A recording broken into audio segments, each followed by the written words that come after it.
Il y a une chose que presque tout le monde confond. Ils confondent le respect et la reconnaissance. Ils pensent que s'ils sont utiles, compréhensifs, disponibles, ils finiront naturellement par être respectés. C'est faux. L'histoire prouve exactement l'inverse. À chaque époque, ceux qui ont exercé une influence réelle n'étaient pas ceux qui cherchaient à être appréciés, mais ceux qui pouvaient se permettre de ne pas l'être. Le respect ne va jamais vers celui qui insiste. Il va vers celui qui peut perdre sans s'effondrer. Regardez autour de vous. Dans une entreprise, qui finit par diriger officieusement une équipe? Celui qui parle le plus? Ou celui qui parle peu, mais dont chaque prise de parole change la direction des choses? Dans les relations humaines, qui devient central? Celui qui rassure en permanence? Ou celui qui reste stable, même quand l'autre doute? Cette mécanique n'est pas morale, elle est psychologique, et elle est universelle. Niccolò Machiavel l'avait compris il y a 500 ans. Il observait les princes, les courtisans, les conseillers, et il notait toujours la même chose. Ceux qui cherchaient à être aimés finissaient manipulés. Ceux qui acceptaient de ne pas l'être finissaient écoutés. Ce n'est pas parce qu'ils étaient cruels, c'est parce qu'ils étaient autonomes. Le cerveau humain ne respecte pas ce qui dépend de lui, il respecte ce qui peut s'en passer. Et c'est là que se situe le cœur du paradoxe. Plus vous cherchez le respect, plus vous prouvez que vous en avez besoin. Et plus vous en avez besoin, moins vous en êtes digne aux yeux des autres. Ce mécanisme agit partout, dans le couple, dans le travail, dans l'amitié, dans le pouvoir. Il est discret, mais implacable. Et tant que vous ne le comprenez pas, vous jouez une partie dont les règles vous échappent. Chapitre 1. L'illusion fondatrice. Pourquoi expliquer fait perdre du pouvoir? Depuis l'enfance, on vous a appris à expliquer. Explique pourquoi tu as agi ainsi, explique ce que tu ressens, explique tes intentions, explique que tu es quelqu'un de bien. Dans un cadre éducatif, cela semble logique. Mais dans les rapports de pouvoir réels, c'est une erreur fondamentale. Expliquer, psychologiquement, n'est jamais neutre. Quand vous expliquez, vous signalez que votre position a besoin d'être validée. Et cette simple information modifie immédiatement la manière dont l'autre vous perçoit. Machiavel observait que dans les cours italiennes, les conseillers qui justifiaient trop leurs décisions étaient rapidement contournés. Pourquoi? Parce qu'un homme sûr de sa légitimité n'a pas besoin de convaincre. Jules César ne justifiait jamais ses choix stratégiques. Il agissait, puis il laissait les résultats parler. Ceux qui devaient comprendre, comprenaient. Les autres s'exécutaient ou disparaissaient. Même logique chez Marc Aurèle. Dans ses pensées pour moi-même, il insiste sur un point clé. Ce qui dépend de toi ne nécessite pas d'explication extérieure. Plus vous parlez pour vous défendre, plus vous ouvrez une brèche. Prenons un exemple moderne, au travail. Un supérieur remet en cause votre décision devant les autres. Réflexe commun, argumenter, se défendre, démontrer sa compétence. Mais regardez ce que cela produit réellement. Vous déplacez le centre de gravité. Vous passez d'acteur à justifier, de décideur à accuser. À l'inverse, celui qui répond peu, calmement, sans se justifier excessivement, renvoie une image très différente. Il montre qu'il n'est pas en position de faiblesse, qu'il n'est pas menacé, qu'il reste maître de lui-même. Le respect commence là, pas parce qu'il a gagné l'argument, mais parce qu'il a refusé le jeu. Chapitre 2. Le silence, l'arme la plus mal comprise. Le silence est l'un des signaux les plus puissants du comportement humain. Et pourtant, c'est celui que la plupart des gens redoutent le plus. Pourquoi? Parce que le silence crée un vide, et le vide oblige l'autre à se positionner. Quand vous parlez sans cesse, vous contrôlez la narration. Quand vous vous taisez, vous laissez l'autre projeter. Et la projection est toujours révélatrice. Les stoïciens l'avaient compris bien avant la psychologie moderne. Épictète enseignait que celui qui ne réagit pas immédiatement reprend toujours l'avantage intérieur. Le silence n'est pas une fuite, c'est une suspension. Prenons un exemple relationnel. Quelqu'un vous provoque, ou se montre distant, ou envoie un message ambigu. Réaction commune, combler le silence, clarifier, rassurer, réagir vite. Mais que se passe-t-il si vous ne le faites pas? L'autre commence à douter, à interpréter, à se demander où il se situe. Ce n'est pas de la manipulation, c'est de la gravité psychologique. Celui qui supporte le silence sans anxiété démontre une stabilité intérieure rare. Nietzsche écrivait que la hauteur exige la capacité à rester seul avec soi-même. Dans un monde saturé de bruit, le silence devient un marqueur de force. C'est pour cela que les figures dominantes parlent peu, écrivent peu, réagissent lentement. Parce qu'elles n'ont rien à prouver, et tant que vous aurez besoin de remplir le vide, vous signalerez une dépendance. Le jour où vous pourrez rester immobile, sans vous expliquer, sans vous défendre, sans chercher à rassurer, quelque chose changera radicalement dans la manière dont les autres vous traitent. Chapitre 3. La peur du conflit. L'origine de la soumission invisible. Il existe une peur silencieuse qui détruit plus d'autorité que l'incompétence ou l'échec. Ce n'est pas la peur de perdre, ce n'est pas la peur de l'erreur, c'est la peur du conflit. La majorité des individus ne fuient pas le conflit par sagesse, ils le fuient par peur. Peur de déplaire, peur de créer une tension, peur de ne plus être accepté. Et cette peur est immédiatement perceptible, pas consciemment, instinctivement. Les stoïciens avaient déjà identifié ce mécanisme. Pour eux, celui qui ne supporte pas la tension ne peut pas gouverner. Pourquoi ? Parce que toute position d'autorité crée mécaniquement de la résistance. Si vous évitez systématiquement ce qui crée une friction, vous abandonnez automatiquement toute position centrale. Prenons un exemple simple. Dans une équipe, une décision doit être prise. Elle ne fera pas l'unanimité. Celui qui a peur du conflit adoubit, négocie, temporise, dilue la décision. Résultat, personne ne lui en veut, mais personne ne le suit vraiment. À l'inverse, celui qui assume une décision claire, tout en restant calme, accepte que certains soient contrariés. Et c'est précisément là que naît l'autorité.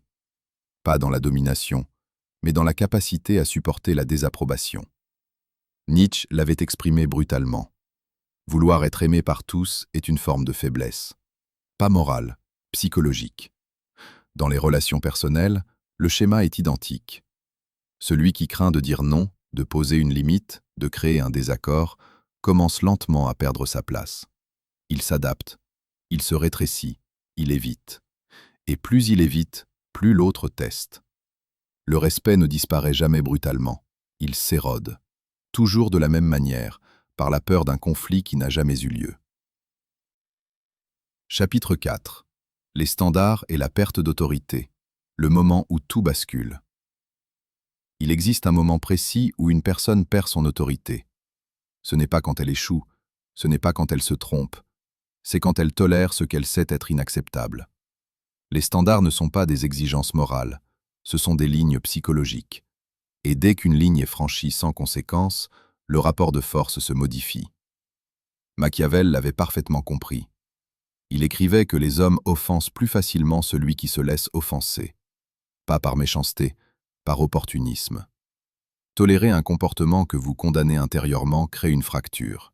Une fracture entre ce que vous montrez et ce que vous acceptez réellement. Et cette fracture est perçue. Dans le monde professionnel, cela prend une forme très claire.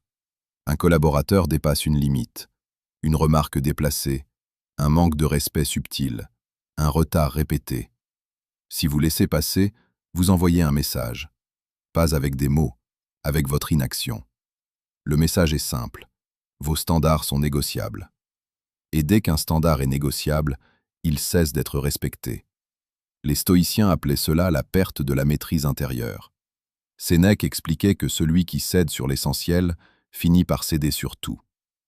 Dans les relations personnelles, la dynamique est encore plus visible. Au début, une limite est testée, puis une autre, puis encore une. Chaque fois que vous tolérez ce que vous n'acceptez pas vraiment, vous perdez un peu de votre centre. Jusqu'au jour où l'autre ne vous voit plus comme une présence stable, mais comme un territoire exploitable. Et c'est là que beaucoup ne comprennent plus. Ils se demandent « Pourquoi ne me respecte-t-on plus ? Qu'est-ce qui a changé ?» La réponse est simple. Ils ont renoncé à leurs standards pour préserver le lien. Mais un lien préservé au prix de l'autorité devient une dépendance. Le respect ne revient pas avec des explications. Il revient avec des limites claires et des conséquences réelles. Pas par colère, pas par punition, par cohérence. Celui qui est prêt à perdre une relation plutôt que de se perdre lui-même devient immédiatement plus fort.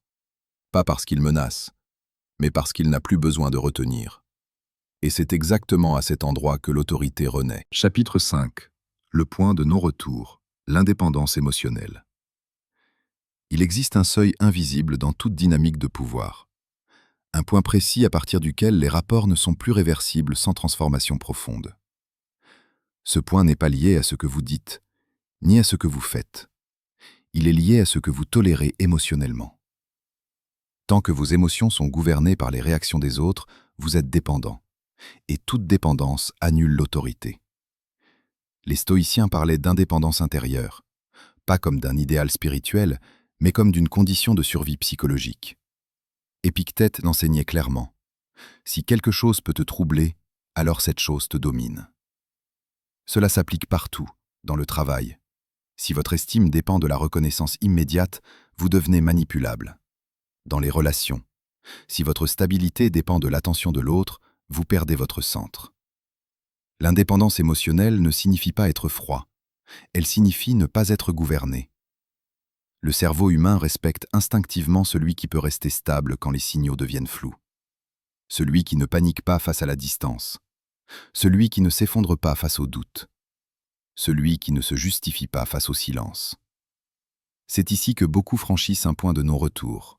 À force de vouloir rassurer, ils se désaxent. À force de vouloir réparer, ils se diminuent. À force de vouloir préserver, ils se trahissent. Et une fois ce seuil franchi, le respect ne disparaît pas d'un coup, il s'éteint. L'indépendance émotionnelle est ce qui empêche ce basculement. Pas par contrôle, pas par stratégie, mais par solidité intérieure. Quand vous n'avez plus besoin que l'autre vous valide, vous redevenez libre. Et cette liberté change immédiatement la dynamique. Les autres le sentent, avant même de le comprendre. Ils perçoivent que votre centre ne dépend plus d'eux, que votre stabilité vous appartient, que votre présence est un choix, pas une nécessité. C'est à cet endroit précis que le pouvoir réel commence.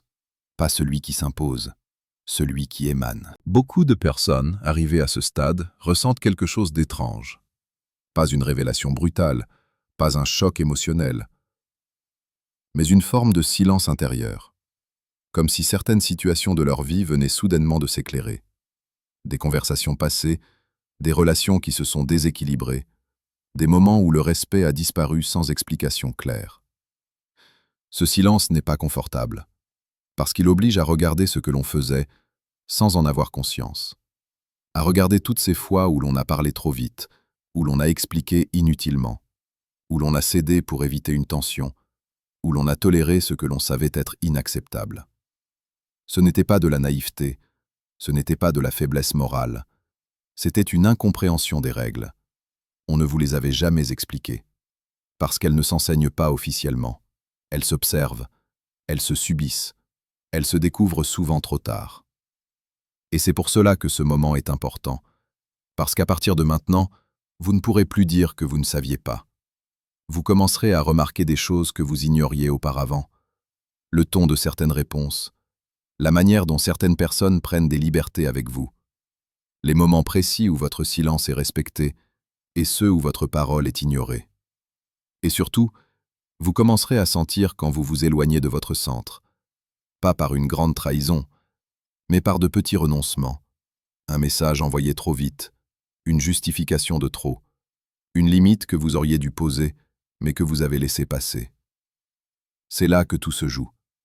Pas dans les grandes décisions spectaculaires, mais dans ces micro-moments invisibles où l'autorité intérieure se conserve, ou se perd. La plupart des gens ne changent jamais par manque d'intelligence. Ils changent rarement par manque d'information. Ils ne changent pas parce qu'ils n'observent pas. À partir de maintenant, vous observerez. Et cette observation va naturellement ralentir vos réactions, épurer vos mots, stabiliser votre posture. Vous parlerez moins, mais chaque mot comptera davantage. Vous réagirez moins vite, mais chaque réaction pèsera plus lourd. Ce n'est pas une transformation visible, c'est une réorganisation intérieure. Et elle ne demande pas d'être appliquée brutalement. Elle demande d'être respectée. Si vous êtes encore ici, ce n'est pas un hasard. C'est que quelque chose en vous a reconnu cette logique. Pas comme une idéologie, mais comme une réalité déjà vécue. Dans la suite, nous irons plus loin. Nous verrons le moment exact où l'autorité se fissure, le point précis où une personne cesse d'être centrale sans même s'en rendre compte. Et surtout, nous verrons ce qui peut encore être corrigé et ce qui ne l'est plus. Mais pour l'instant, laissez ce silence travailler. Ne cherchez pas à l'exploiter, ne cherchez pas à l'appliquer. Observez simplement ce qui change dans votre manière de percevoir les autres. C'est toujours ainsi que commence le véritable pouvoir. Le pouvoir ne se construit pas en parlant. Il se construit dans ce que vous êtes capable de ne pas faire. Ne pas expliquer, ne pas vous justifier, ne pas courir après ceux qui hésitent. Ceux qui cherchent le respect le perdent toujours.